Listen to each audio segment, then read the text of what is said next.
అందరికీ నమస్కారం. ముందుగా బ్రహ్మర్షి పితామహ పత్రిజీకి స్వర్ణమాల పత్రి వేయడానికి ఆత్మ ప్రణామాలు తెలుపుకుంటూ, అలాగే బ్రహ్మర్షి తటవర్తి రాఘరావు సార్కి బ్రహ్మ విద్రిష్ట రాజలక్ష్మి అమ్మకి ఆత్మ ప్రణామాలు తెలుపుకుంటూ, ఈరోజు మనం ఆదిశంకరాచార్యులు చెప్పిన ఒక శ్లోకం గురించి తెలుసుకుందాం. భగవద్గీత కించిత్ గీత గంగాజల లవ కపికా పీత సహృదయేన మురారి సమార్చ క్రియతాతస్య ఏమేన చర్చ. అంటే తాత్పర్యం తెలుసుకుందాం. ఎవరైతే భగవద్గీతను కొంచెమైనా అధ్యయనం చేస్తారో, ఎవరైతే గంగాజలాన్ని కనీసం ఒక బొట్టైనా పానం చేస్తారో, ఎవరైతే ఆత్మజ్ఞానులతో కనీసం ఒక్క పర్యాయమైన నిజంగా చర్చిస్తారో, అలాంటి వారిని గూర్చి యముడు పట్టించుకోడు అని చెప్తున్నారు. మరి ఆదిశంకరాచార్యుడు యముడు పట్టించుకోరు అన్నారు అంటే అర్థం కష్టాలు శాశ్వతంగా రావు అన్నమాట. కారణం యముడు పట్టించుకుంటేనే కష్టాలు వస్తాయి. యముని దృష్టి పడితేనే కష్టాలు కారణం శిక్షలు వేసేది. యముడి దృష్టి పడితేనే కష్టాలకి మనకి శిక్షలు వేసేది. కష్టాలకు కారణం ఏంటి? శిక్షలు వేసడం యముడే. కాబట్టి మరి యముని ఎవరిని పట్టించుకోడు చూద్దాం. ఎవరిని పట్టించుకోడంటే భగవద్గీతను కొంచెమైనా అధ్యయనం చేయాలి, గంగాజలాన్ని ఒక్క బొట్టైనా త్రాగాలి, ఆత్మజ్ఞానంతో ఒక్కసారైనా సజ్జన సాంగత్యం అంటే చర్చించాలి. అలాంటి వారినే యముడు పట్టించుకోడు అని అన్నారు శంకరాచార్యుల వారు. మరి ఇక్కడ చూడండి, గమనిస్తే భగవద్గీతను చాలామంది ఎన్నోసార్లు పారాయణం చేసిన వారు ఉంటారు. అలాగే కాశీలో ఉన్నవారు ప్రతిరోజు అంటే గంగాజలాన్ని గ్లాసులు కూడా తాగుతూ ఉన్నారు. అక్కడే ఉండి పండితులతో చర్చలు జరుపుతున్నారు, ఉపన్యాసాలు వింటూ ఉంటారు. మరి వారందరికీ ముక్తి వచ్చేసిందా? కష్టాలు రావట్లేదా అంటే లేదనే చెప్పాలి. ఖచ్చితంగా చెప్పవచ్చు, అందరికీ కష్టాలు ఉన్నాయి, అందరికీ ముక్తి రాలేదు. మరి శంకరాచార్యులు చెప్పింది మరి అసత్యమా అంటే కానే కాదు.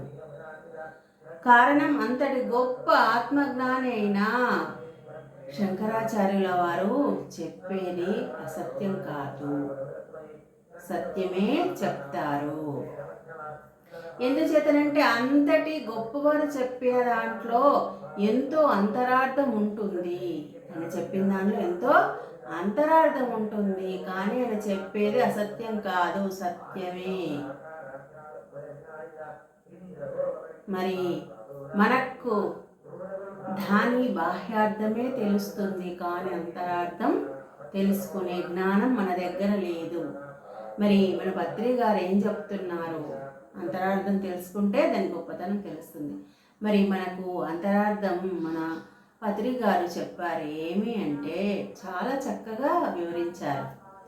ఆత్మజ్ఞానంతో కూడిన అనుభవ జ్ఞానంతో కూడిన వారు వ్రాయబడిన ఆధ్యాత్మిక గ్రంథాలని ఏమంటావి? పుస్తకాలు కాదండి, ఆధ్యాత్మిక గ్రంథాల అనుభవంతో వాళ్ళు వ్రాసిన ఆధ్యాత్మిక గ్రంథాలని కొంచెమైనా చదవాలి అని చెప్తున్నారు. మరి ధ్యాన స్థితిలో, సమాధి స్థితిలో ఉన్నప్పుడు కేచరి ముద్ర, సమాధి స్థితిని ఉన్నప్పుడు కేచరి ముద్ర ద్వారా లాలాజలం విశ్వశక్తితో ఏకమై అమృత బిందువుగా విశ్వశక్తి మనకు ఏకమై ఆ లాలాజలం కేసరి ముద్ర ద్వారా ఆ లాలాజలాన్ని విశ్వశక్తితో ఏకమై అమృత బిందువుగా మానవుడు ఆ గంగా జలాన్ని ఒక్క బొట్టైనా త్రాగాలి. ఆ ధ్యానంలో అంత ధ్యాన స్థితి, సమాధి స్థితిలోకి వెళ్ళినప్పుడు మనకు ఆ లాలాజలం అనే అమృత బిందు విశ్వశక్తితో కూడిన అమృత బిందువుని మనం త్రాగాలంటే ఎంతో ధ్యానం చేస్తే కానీ ఆ ధ్యాన స్థితిలోకి వెళ్ళలేము. అందుకనే ధ్యానం బాగా చేసినప్పుడు ఆ ఒక్క అమృత బిందువుని మనము త్రాగగలము. అంటే అనునిత్యం ధ్యానం చేయాలి. అలా ధ్యానం చేస్తూ ఉన్నప్పుడే ఇది మనకు సాధ్యమవుతుంది. అలాగే ఎవరైతే కొంతైనా సజ్జనులతో సాంగత్యం చేస్తారో అలాంటి వారు మరణించిన తర్వాత, అలాంటి వారు అంటే కొంచెమైనా సజ్జనులతో చర్చించి మనకి తెలుసుకోలేనిదేంతో తెలుసుకోవాలి.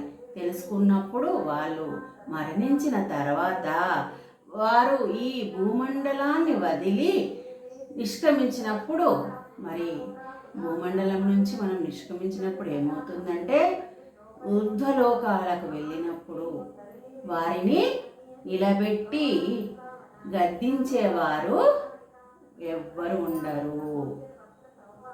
ఈ మూడు మనం ఏదైతే కేసరి ముద్ర ద్వారా ఈ విశ్వశక్తి ఆ గంగాజలం లాలాజలాన్ని మనం ఎవరైతే పానం చేస్తామో, మరి ఆత్మానుభవం పొందిన ఆత్మజ్ఞానులు ఎవరైతే ఉంటారో వాళ్ళు వ్రాసిన గ్రంథాన్ని చదువుతారు. కొంచెమైనా ఇంకా కొద్దిగైనా చదువుతారో, ఇంకా ఈ సజ్జనసులతో సాంగత్యం చేస్తూ ఉంటారో, వారు మరణించిన తర్వాత వారు ఊర్ధ్వలోకాలకు వెళ్తారు.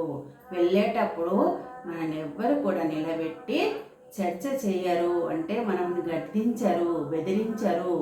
వారెవరు అంటే మనకి ఇప్పటిదాకా చెప్పుకున్న యముడు అని. మనం చేసేది ఇలాంటి పనులు చేసినప్పుడు మనకు యముడు జోలికి రాడు అని మనకి ఇక్కడ అర్థం చేసుకోవాలి. వాళ్ళు మనల్ని ఎవ్వరు కూడా ఆపరు, ఊర్ధ్వలోకాలకి వెళ్ళిపోతాము అని మనకి భగవద్గీత కించిత్ గీత అనే శ్లోకం ద్వారా మనకి పత్రిజీ గారు అందించిన దివ్య సందేశాన్ని మనము ఆచరిద్దాం.